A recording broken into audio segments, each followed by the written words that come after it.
कभी मक्का की रेत पर जब सूरज की तपिश इंसान के जिस्म से पसीना निचोड़ लेती थी और रेत पर चलना मुश्किल हो जाता था, उसी जमीन पर एक कबीला आबाद था, कुरैश का कबीला। ये वही कबीला था जिसे अल्लाह ताला ने बहुत सी नेमतों से नवाजा, मगर इस कबीले की शान और इज्जत सिर्फ उनके पास दौलत या तिजारत की वजह से नहीं थी, बल्कि इसीलिए भी थी कि उन्हें अल्लाह ने अपने घर काबा शरीफ का खिदमतगार बनाया था। कुरैश के लोग बहुत पहले हजरत इब्राहीम अलैहिस्सलाम की औलाद से थे। जब इब्राहीम अलैहिस्सलाम ने अपने बेटे जेठ हजरत इस्माइल अलैहिस्सलाम जेठ के साथ मिलकर काबा शरीफ की तामीर की थी, तो उन्होंने दुआ की थी कि या अल्लाह इस शहर मक्का को अमन का शहर बना दे और इसके बाशिंदों को रिज़्क़ अता फरमा। वही दुआ सदियों बाद कुरैश की जिंदगी में पूरी हुई। मक्का में रहना आसान नहीं था, वहां न खेती थी न पानी की बहारें, मगर कुरैश को अल्लाह ने ऐसी समझ और तिजारती अक्ल दी कि उन्होंने सर्दियों और गर्मियों के सफर बना लिए। जब सर्दी पड़ती तो वो यमन की तरफ तिजारत के काफिले भेजते और जब गर्मी का मौसम आता तो शाम की तरफ जाते। इस तरह उनके सफर साल में 2 बार होते थे, रिहलत अश्शिता व सैफ। कुरैश के ये सफर सिर्फ तिजारत के लिए नहीं थे, बल्कि एक अमानत की तरह थे जो अल्लाह ने उन्हें दी थी। कुरैश का नाम सुनते ही दूर दूर के कबीलों को इत्मीनान हो जाता कि इनसे कारोबार में धोखा नहीं होगा, क्योंकि यह वही लोग थे जो हरम शरीफ के मुतवल्ली थे।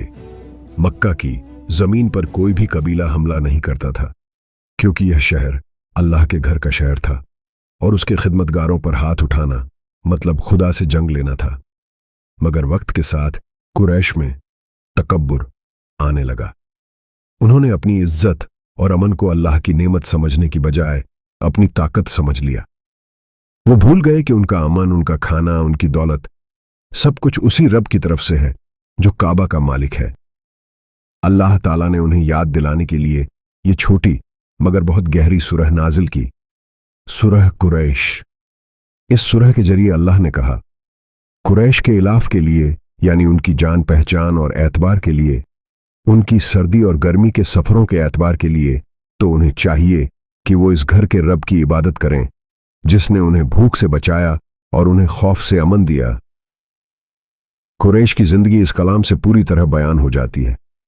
वो लोग भूख और डर में जीते थे, मगर अल्लाह ने उन्हें रिज़्क़ और अमन दिया। जब पूरी अरब की जमीन पर लूटमार आम थी, तब मक्का के लोग चैन की नींद सोते थे। जब दूसरे कबीले भूख से परेशान होकर एक दूसरे के सर काटते थे, तब कुरैश के बाजारों में माल बिकता था। लेकिन अल्लाह ने चाहा कि ये नेमत उन्हें यह एहसास दिलाए कि वो उसकी तरफ लौटें, सिर्फ उसी की इबादत करें। यही वजह है कि सूरह कुरैश दरअसल एक यादगारी है कि नेमत मिलने के बाद इंसान को शुक्रगुजार होना चाहिए, न कि घमंडी।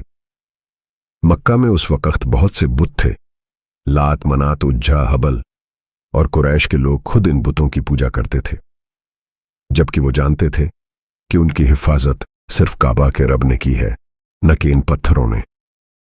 मगर दुनिया की चकाचौंध ने उन्हें हक से गाफिल कर दिया। रसूलुल्लाह जब नबूवत के मकाम पर पहुंचे, तब यही कुरैश सबसे पहले उनके मुखालिफ बन गए।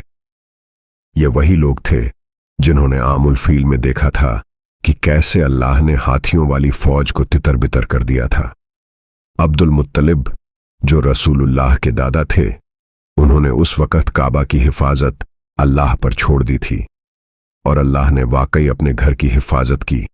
यह वाकया सूरह फील में बयान किया गया है और फिर उसी के बाद सूरह कुरैश नाजिल हुई। दोनों सूरहें एक दूसरे से जुड़ी हुई हैं।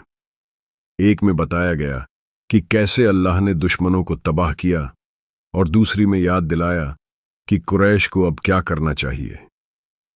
अब तुम उस रब की इबादत करो जिसने तुम्हें भूख से बचाया और डर से अमन दिया। मगर कुरैश को यह समझने में वक्त लगा। रसूलुल्लाह की दावत पर शुरू में उन्होंने एतराज किया, मजाक उड़ाया और साजिशें की। वो अपने तिजारती सफरों पर निकलते, अमन के साथ माल कमाते, मगर अपने ही शहर में एक सच्चे नबी को झुठलाते। अल्लाह ताला ने अपने कलाम में ये पैगाम दिया कि इलाफ यानी यह जो कुरैश की पहचान, उनका एतबार, उनका अमन है, ये सब इसलिए है कि उन्होंने काबा की सेवा की और अल्लाह ने उन्हें इज्जत दी। अगर वो इस नेमत की कदर नहीं करेंगे तो यह इलाफ, यह अमन भी छिन जाएगा। कहते हैं कि जब रसूलुल्लाह ने इस सूरह की तिलावत की तो कई लोगों के दिल कांप गए, क्योंकि हर आयत में एक नरमी थी, एक दावत थी, न डराने वाली न धमकाने वाली, बल्कि समझाने वाली। अल्लाह ने किसी सज़ा का जिक्र नहीं किया, बल्कि सिर्फ ये कहा कि तो उन्हें चाहिए कि वो इस घर के रब की इबादत करें। ये सूरह छोटी है, मगर उसका असर बहुत गहरा है। इसमें 4 आयतें हैं, मगर हर आयत एक दौर की तस्वीर है, जब अरब में भुखमरी, लूटमार और डर का आलम था, और सिर्फ कुरैश को अमन मिला हुआ था। यह अमन अल्लाह की तरफ से एक इशारा था कि वो उसके शुक्रगुजार बने। कुरैश की पहचान उस वक़्त तक सिर्फ तिजारत और हरम की हिफाजत थी, मगर इस्लाम ने उन्हें ईमान और रहमत की पहचान दी।